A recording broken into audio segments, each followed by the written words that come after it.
Good evening, sir. Good evening, all. Um, Patient-specific craniofacial implants are tailor-made to specific defects. I'll be presenting today our series of 5 patients, and I am Dr. Shyamnath, consultant plastic surgeon at SIMS Hospital, Badabulni. Now, let us look at these examples. These are 2 different cases. One is a case of saddle nose deformity, the other is a case of micrognathia. For aesthetic correction like this, ready-made prostheses are available. They are just like plug and play, and they may not need be customized, or if at all, little customization may be required. But when we have complex composite 3D defect, it is very difficult to use standard implants because the defects vary. So our protocol in managing this patients are with the pre-op CT images, followed by a virtual surgical planning, a 3D preoperative model, a trial implant if necessary, and a mock surgery, custom prosthesis, and last intraoperative imaging if required.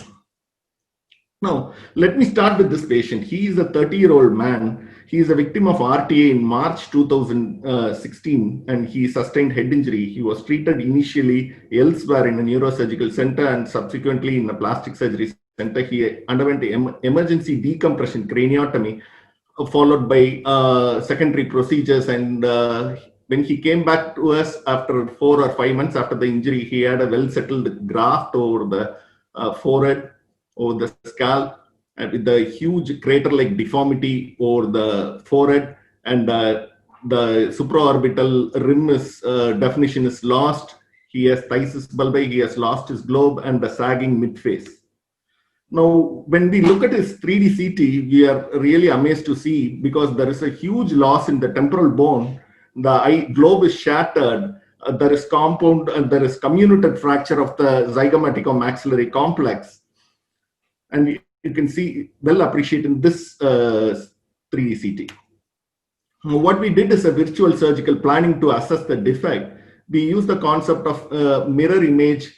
What I mean is we use the normal side and we mirror to the defect, so that what we left out is we reconstructed the defect and what the implant requirement we assessed.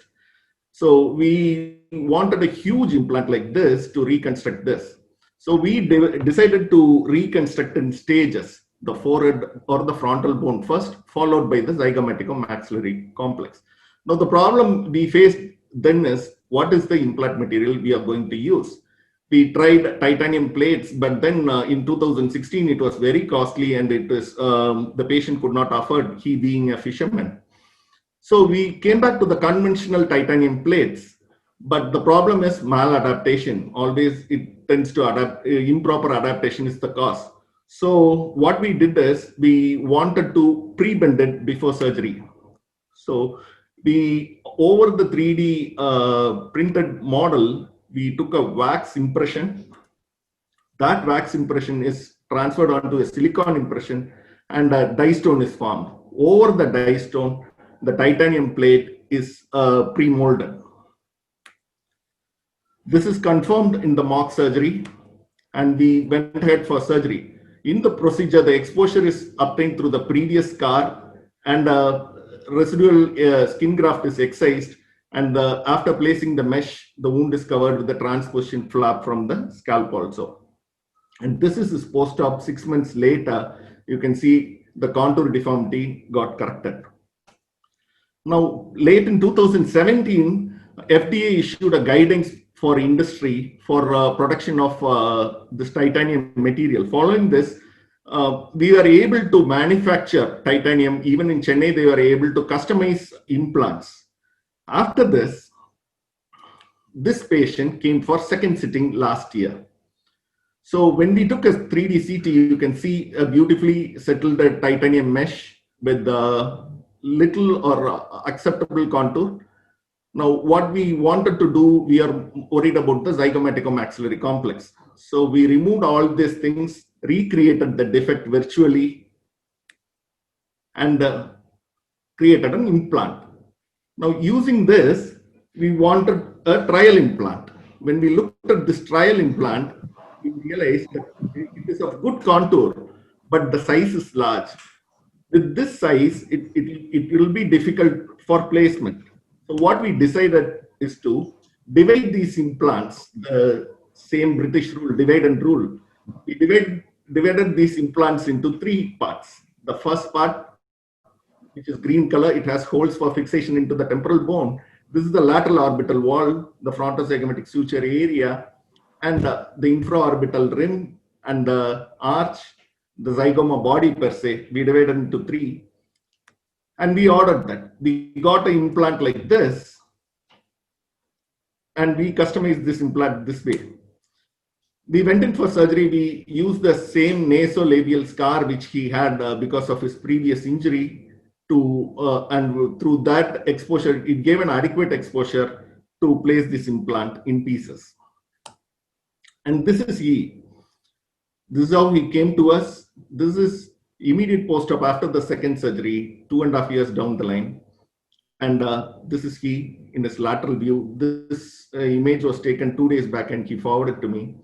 And you can see the saggingness of the midface is gone. The contour correction has settled well. The eyes are at the same level.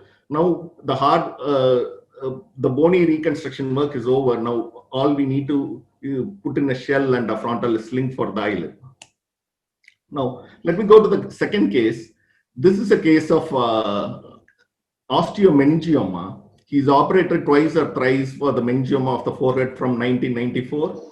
And you can see here his entire frontal bone has eroded. The roof of the orbit is eroded, causing a proptosis of the eye. And we were called in for reconstruction. We used a porous polyethylene implant, which is pre-shaped. We customized it. Like planning in reverse is done.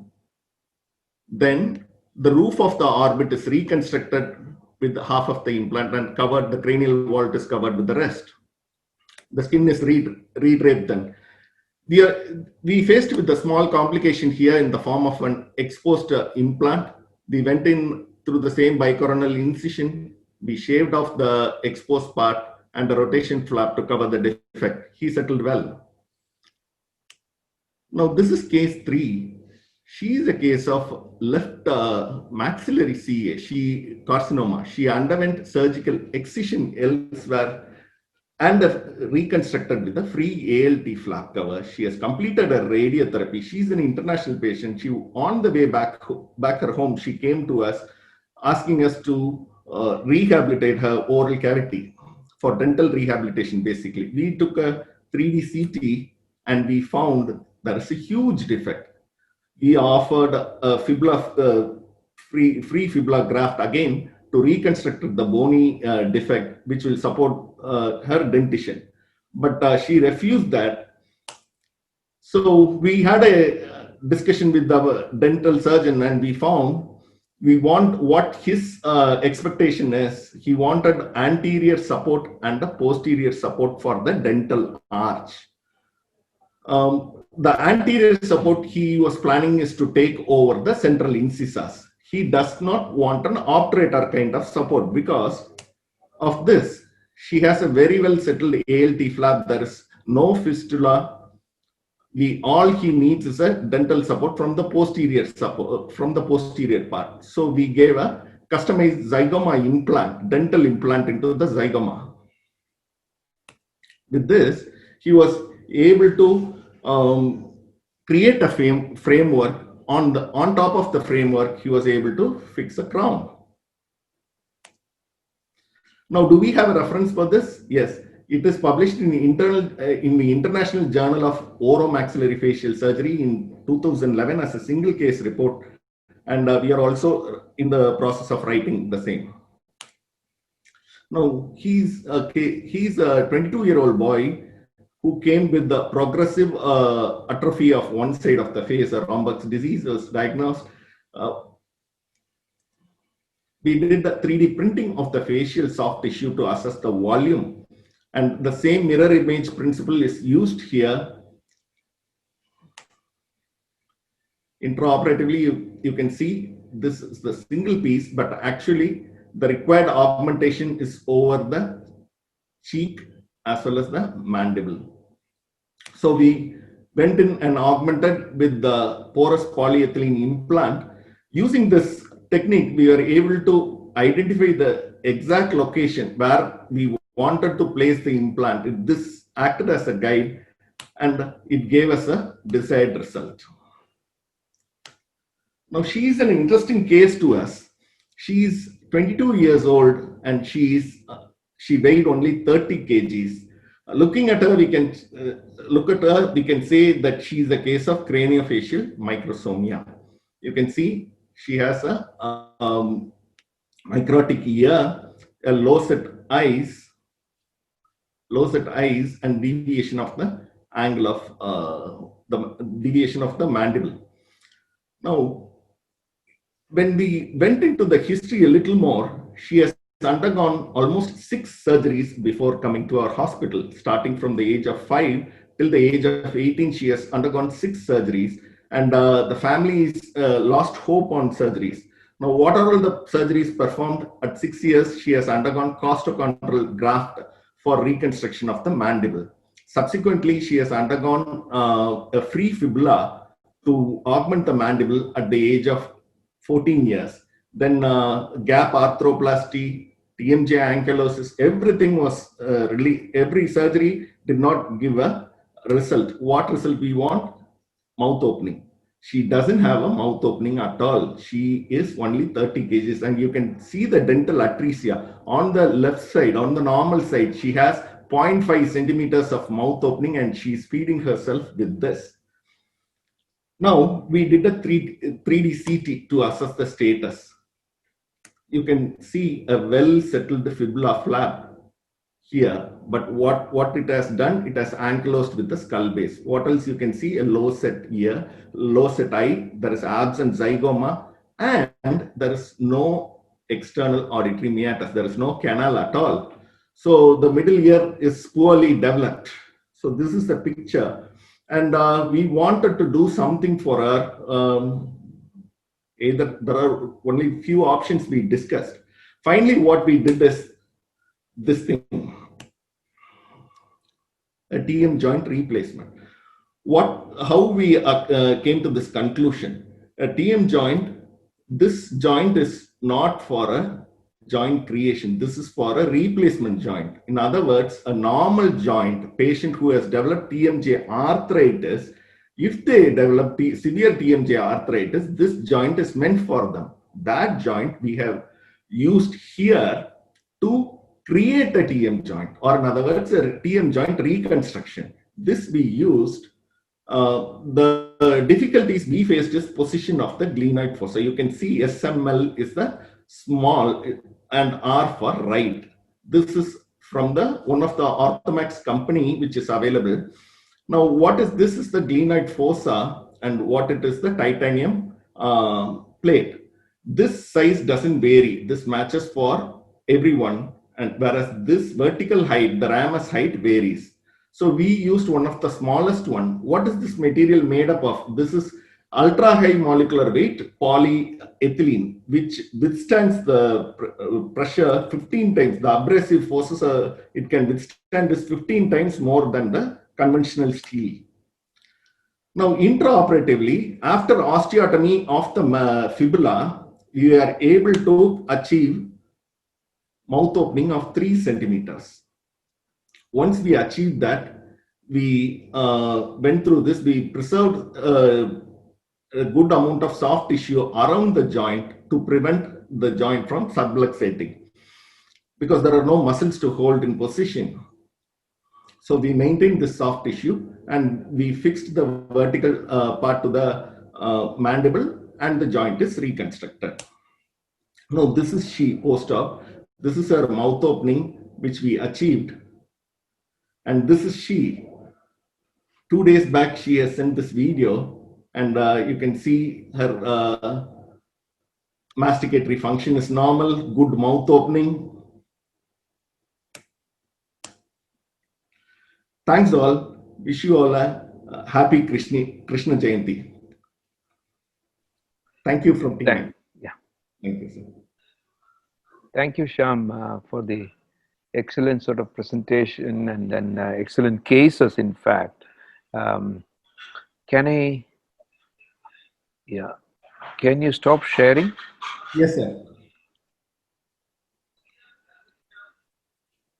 Yeah. Now, let me see if there is any questions that has come through.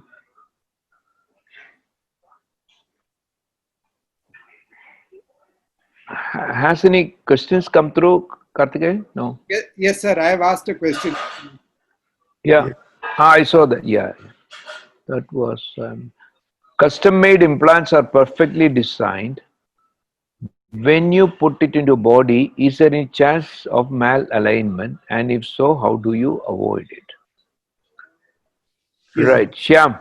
Yes, sir. The customization, everything depends on planning, sir. If we plan using the mirror image, you may not have most of the time any problem. But as you rightly pointed out, there may be some sort of 2 mm difference, 3 mm difference will be there, which you have to accept, sir. In my experience, at least. Right. Yeah. Sir, Sridhar sir. Yeah. I think I would like to budge in here for Yeah. Sure, what sir. Karthikeyan asked. Yeah. Definitely, we have to do as a mock surgery, in which case most of the time we are able to do it properly. But even in this case of PMJ, there was a slight discrepancy. Therefore, what we have to do is we have to move it little forward. So that amount of 2 mm, instead of accepting, first you will have to try whether you can adjust it. That is, moving it little 2 mm if it is required, move it forward or backward. That is possible. And excision of the fibula, or in this case particularly, both of us only did, Shyam and I, we have to be conservative in excision first, because more you excise, you get into a problem. You excise less and then put it and see, so the error will be much less. I think that is the way you have to plan in this case. The remaining cases again the same. Already now we have got an implant in our hand. Maybe when you are removing little more bone, you be conservative. Keep fitting it and seeing, and then excise rather than excise the whole thing together. But in the case of malignancy that doesn't arise, you have to do it in one sitting. Yeah. I would say, see, the main issue would come when, you have the virtual surgical planning and you have the cutting guide and then resection cutting guide and then the planning guide. That is the norm for in many centers for the mandibular reconstruction in a way. You can have the cutting guide for even for the fibula and then put it there. There the main problem which occurs will be because of it is a malignancy, or if it is an ameloblastoma might be fine. In a malignancy, because of operative changes occur in the planning, then everything goes bit haywire. So that is an inherent problem with the this type of implants planned for a malignancy. But as Shyam showed, these cases like cranial vault and all those things give some leeway for, even if it is slightly in a problematic, you can have it. And as Sridhar sir said rightly, the way would be to avoid or under resect everywhere and then remove that extra bit of bone to fit in that the implant at that time.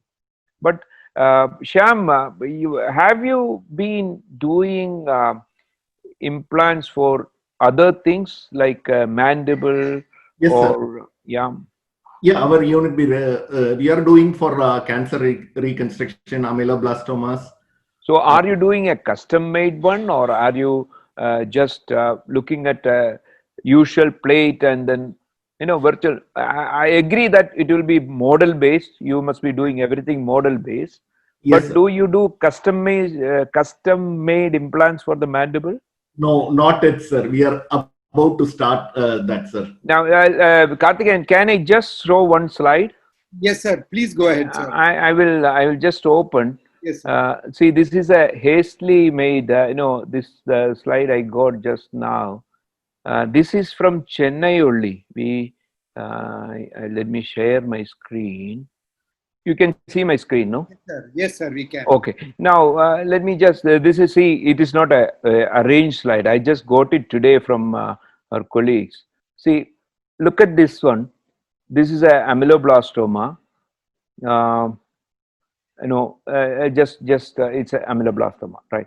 And this is a model made, and this is a resection, and this is the custom made implant that has been made for the patient, with the joint, and then you can see this is a tray, and you look at it, there is the fibula is placed slightly high here.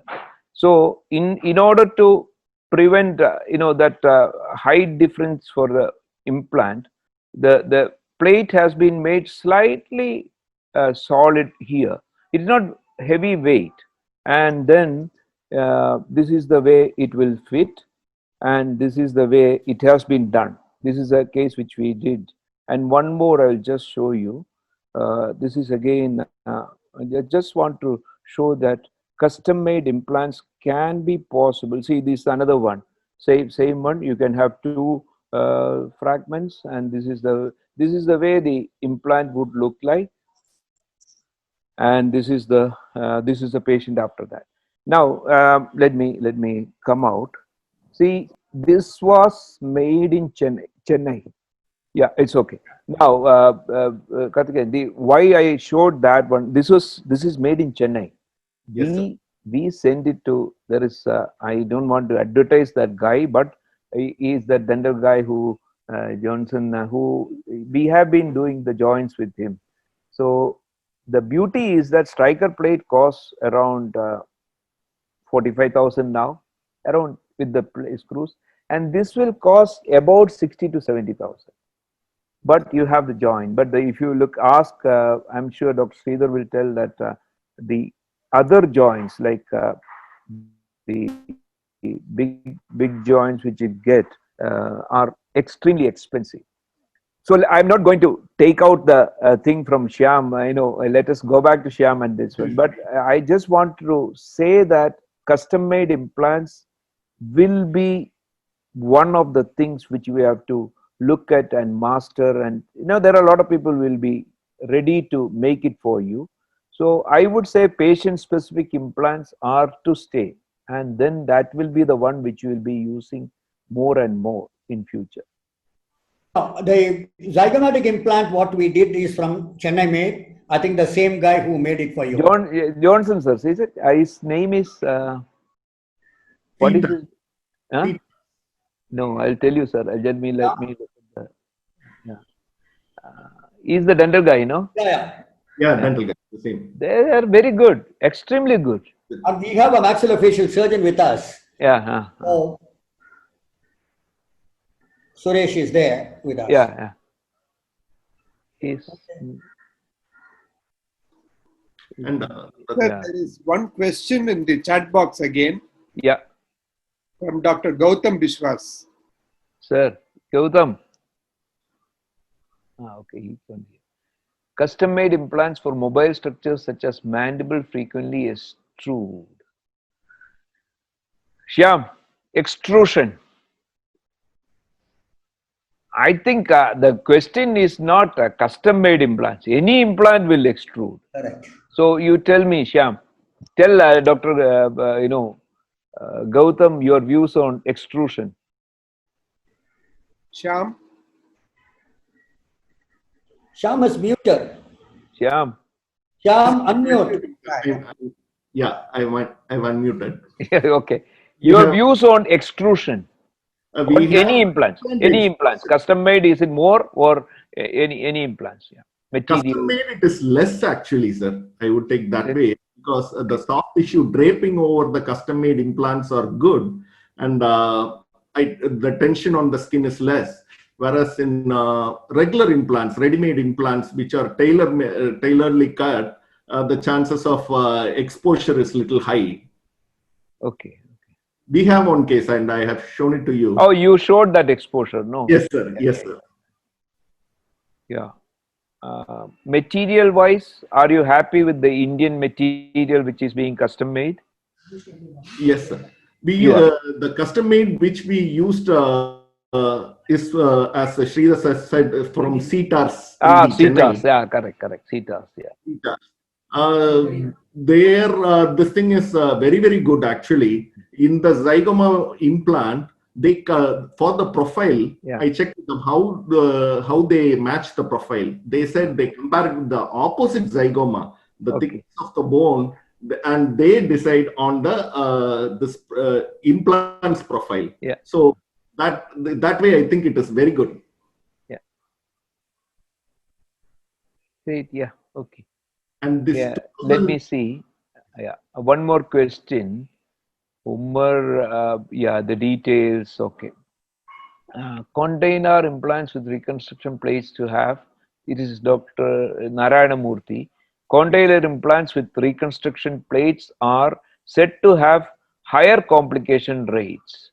How better are these custom-made implants with condylar prostheses? See, he is talking about the routine condylar plates. You know, we all used to have these condylar plates which used to be there. And how is it different from your condylar prosthesis? The condylar plates, we may not get the glenoid fossa, sir. Actually, the glenoid fossa is the place where the problem comes with the condylar plate. The second thing is improper fitting of the condylar plate. The pre-plating and the pre-bending may not properly sit. Whereas in custom-made one, where you get adequate, pre-bended to the defect, and in that way they take the load better also. And the glenoid fossa here are made of ultra high molecular weight polyethylene, which I already mentioned in my presentation. That takes up the load, whereas in conventional plating system with the condylar implants, they don't get this glenoid fossa. That creates the problem. Yeah, I fully agree, Shyam, to what you said about the glenoid component. And again, if you remember what Dr. Sridhar said about the vertical height, you know, the problem with the previous condylar plates, there is no control. You just have a plate, you have to accept it. Whatever height is that, it is that you get. And then it doesn't really sit in the place where the condyle is supposed to sit. And so it might be in the soft tissue, there is no this thing. Here, as you rightly said, it is custom made to fit the glenoid cavity you are making or you are recreating, which makes a lot of difference. So I think that will answer Dr. Narayana Murthy's question, that condylar implants and condylar plates, I don't think anybody, I would discount that as a simple waste of time in a way. I don't know, anybody has, Dr. Sridhar, anybody has opinion on that? The previous condylar plates which you used to have. I have used it before, olden days. Yeah. And the one case I am following it up for 18 years now, there is no problem. Right, sir. But that is the only case which I have followed it up for that many years. This was a benign case? Yeah, it's an amyloblastoma. Okay.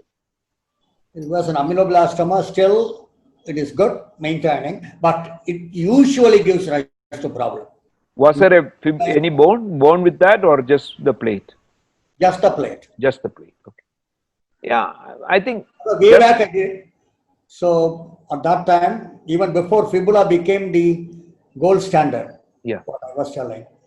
At that time, we were putting ribs. Right. Yeah. Rib, I decided to put a condylar plate. Yeah.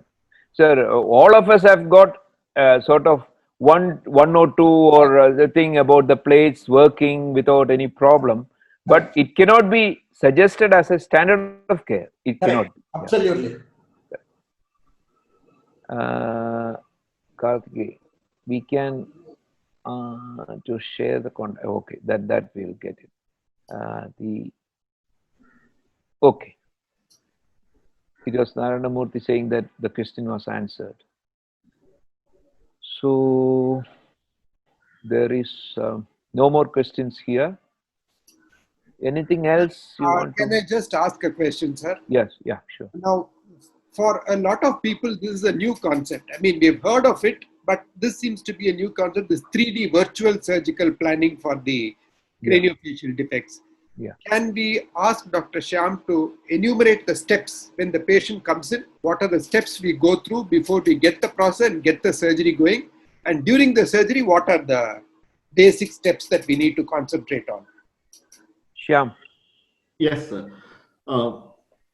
So as soon as a patient comes in, and if we ask for a 3D CT scan, and in particular, we ask for 1 mm cuts. In our CT requisition form itself, we will write it as 1 mm cuts. Seeing that the radiologist takes a CT with 1 mm cuts, and he gives back to us in the CD in a DICOM format. And that is uploaded in the system to the our 3D printer, who does virtual surgical planning with us. And it's a telecommunication. We sit in front of computer with the camera, and he shares his screen, and whatever we ask him to do with his suggestions, with his computer knowledge, he imparts on that. And it is like a half an hour to 1 hour process, and step by step we supposing it, let it be for example, this case, the first case which I showed for the zygoma. We recreated the defect by removing all the malunited and comminuted fracture bones. Then he mirror imaged the opposite zygomatico-maxillary complex. He reversed it and he reattached it. Maybe in the initial days, it was difficult for him to understand. He being a non-medical person, we found it a little difficult. But as time progressed, he adapted to us. And whenever he does do a mirror image, he will do it within 5 seconds. Before his computer thinks, he will do that. And the final thing, he will give it in the form of a trial implant. If we ask for it, we ask for a trial implant. Then that trial implant we will see along with our 3D model. And if the fitting is good, then we go for it to ask him to give the regular titanium implant. Now, in this case, as I clearly showed, Sridhar sir was there in the discussion, and he said he's the one who suggested that the pocket creation will be difficult. The soft tissue draping over the implant is going to be difficult if you are going to use such a large implant. So he came with the idea of divide and rule, divide this thing into 3. So such customization, after that customization can be done even, I'm taking this case alone as an example so that it is clear. For mandible also we do so, and we still even go ahead in our fibular implant, as in Dr. Vishnu Babu's presentation, he mentioned about primary osseointegration, and that person marked us where exactly if we put our osseointegrated implants will take more weight. So in more and more we do, more and more refinement we get, sir. And all these things he gives in 3D model, and we can use it, as Iyer sir said about the cutting guide, which will be help, which will be of very great help. And off late, when I was talking to these guys, CTARs, they wanted us to do one of our cases waiting, in which we asked for a double barrel fibula, and he said he can give a pre-bending of the plate like a snake. He wanted to make the contact in the upper half, and for the lower half he wanted to bend the plate down. And it's a good thing going on, sir. And we will get the virtual 3D model. That helps us. And we use that model with the ETO gas sterilized. We use it in the theater. Okay. Yeah, great.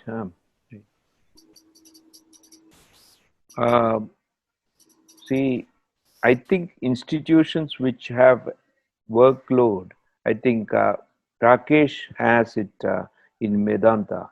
We have it in Amrita, our own lab now. With you have the software and you have the printer, and then to have a 3D model printed.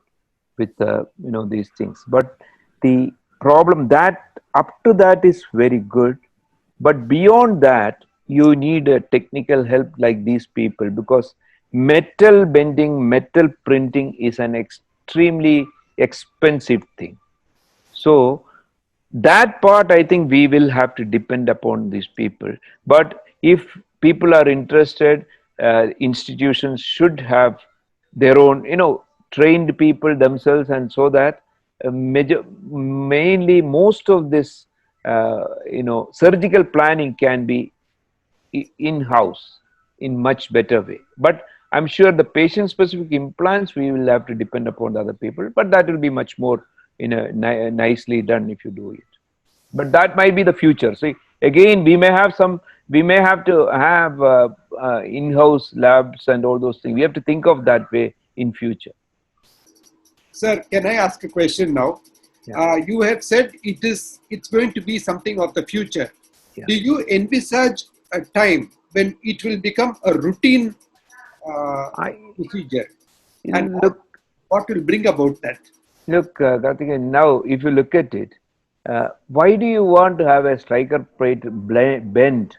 You have a striker plate. We had a mandibular reconstruction today, which we just bend the plate. Now, that bending of the plate and all those things takes time, and that cost is also reasonably quite high. Striker plate and screws cost around 30 to 40,000 now. But if you have a patient-specific bent plate given to you at the same cost, what will I choose? Because it's just to fit there. Take it, you put the fibula in the leg itself in the plate and fit it. It will fit there. So why do you want to waste your time? So that is why I said ultimately it will be all patient-specific implants when it is available and is being done.